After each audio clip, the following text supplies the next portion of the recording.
জিন রোগীদের তেল পড়া কিভাবে রেডি করবেন। অর্থাৎ যখন আপনি জিনে আক্রান্ত হবেন, এই জিন রোগীদের তেল পড়া আপনি কিভাবে প্রস্তুত করবেন এবং কিভাবে রেডি করবেন, এই বিষয়টি নিয়ে একটু আলোচনা করব। কারণ অনেক সময় যখন জিন রোগীদের শরীরে আসে, জিন কথা বলতে চায় না, তখন আমরা জিনকে কষ্ট দেওয়ার জন্য এবং জিনের মুখ দিয়ে কথা বের করার জন্য, রোগীর মুখ দিয়ে কথা বের করার জন্য আমরা তেল পড়া পড়তে হয়, বা তেল পড়া নাকে কানে ইউজ করতে হয়। অনেক সময় তেল আঙ্গুলো নিয়ে এভাবে কানের মধ্যে দিতে হয়, নাকের মধ্যে দিতে হয়, তখন সেটা শাস্তি পেয়ে বা কষ্ট পেয়ে কথা বলতে শুরু করে। এই তেল পড়াটা আমরা কিভাবে রেডি করব, আজকের ভিডিওতে এই বিষয়টি নিয়ে বিস্তারিত আলোচনা করব। আমি মনে করি আজকের ভিডিওটি আপনাদের জন্য খুবই গুরুত্বপূর্ণ, খুবই উপকারী এবং খুবই দরকারি একটি ভিডিও। ভিডিওটিকে না টেনে একটু শেষ পর্যন্ত দেখবেন। ভিডিওটি শুরু করার আগে সংক্ষেপে কিছু কথা বলবো। টিকটকে কখনো আমরা কোনো ভিডিও ছাড়ি না, টিকটকে আমাদের কোনো অ্যাকাউন্ট নেই। কিছু প্রতারক চক্র আমাদের ভিডিওগুলোকে টিকটকে আপলোড করে এবং আপনাদের সাথে বিভিন্ন রকম প্রতারণা করে। প্রতারক চক্র থেকে সাবধানে থাকতে অবশ্যই স্ক্রিনে দেওয়া 3355 নাম্বারে ভিডিও কল দিয়ে কনফার্ম হয়ে তারপর আমাকে কাজ দিবেন। চলুন তাহলে কথা না বাড়িয়ে ভিডিওর মেইন আলোচনায় আসতে পারি।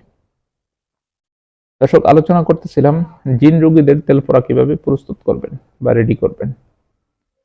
জিন রোগীদের তেল পড়া প্রস্তুত কেন করবেন? অনেক সময় দেখা যায় রোগীর শরীরে যখন জিন আসে তখন চুপ করে থাকে, কোনো কথা বলতে চায় না, একেবারে থুম ধরে থাকে, কোনো কথা বলতে চায় না। এমন তো অবস্থায় তাকে শাস্তি দেওয়ার জন্য তেল পড়ার প্রয়োজন হয়। তেল পড়াটা আপনারা কিভাবে দিবেন? এই তেল পড়াটা ওই জিনা রোগীর কানের ভিতরে দিবেন, নাকের ভিতরে দিবেন, চোখের ইয়েতে লাগিয়ে দিবেন। এতে করে সেই কষ্ট পেতে শুরু করবে এবং কথা বলতে শুরু করবে। আরেকটা পদ্ধতি আছে, এটা হচ্ছে পানের বটু।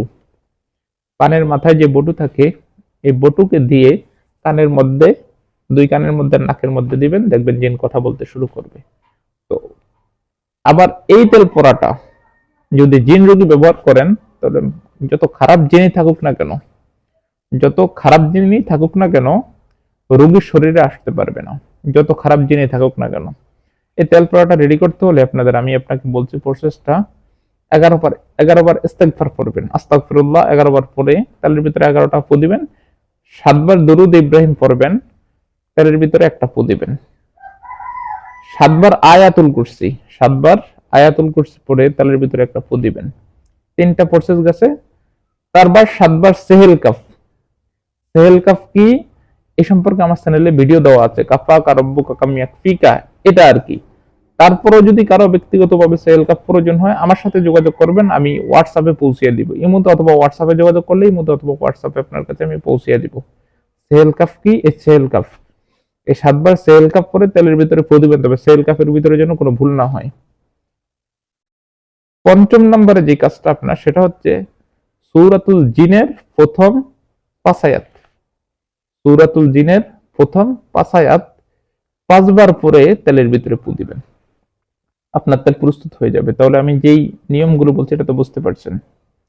যে নিয়মগুলো যেভাবে বলছি হুবহু বুঝতে পারছেন, এরকম ভাবে করবেন, তেলটা প্রস্তুত হবে। হওয়ার পরে এই তেলটা জিনে আক্রান্ত রোগী ব্যবহারও করতে পারে এবং তার নাকে কানে দিবেন। এবং জিনের মুখ দিয়ে কথা বের করতে হলে রোগীর শরীরে যখন আসে, তখন এই তেলটাকে আপনারা যে প্রসেসে একটু আগে বললাম ওই প্রসেসে ব্যবহার করবেন। নাক কান চোখের ভিতরে দিবেন, হাতের তালুতে দিবেন, পায়ের তালুতে দিবেন, মাথার তালুতে দিবেন, দেখবেন জিন অলরেডি কথা বলতে শুরু করবে। তারপরে যদি না বলে, তাহলে পানের বটুতে করে তেল নিয়ে কানে দিবেন, কানে ইয়ে করবেন, দেখবেন অলরেডি জিন পটপট পটপট করে কথা বলতে, সে কষ্ট পাবে, প্রথমে কথা বলতে যাবে না, প্রথমে কষ্ট পাবে, তারপর কথা বলতে শুরু করবে। আশা করি বিষয়টি আমি আপনাদেরকে বোঝাতে পেরেছি।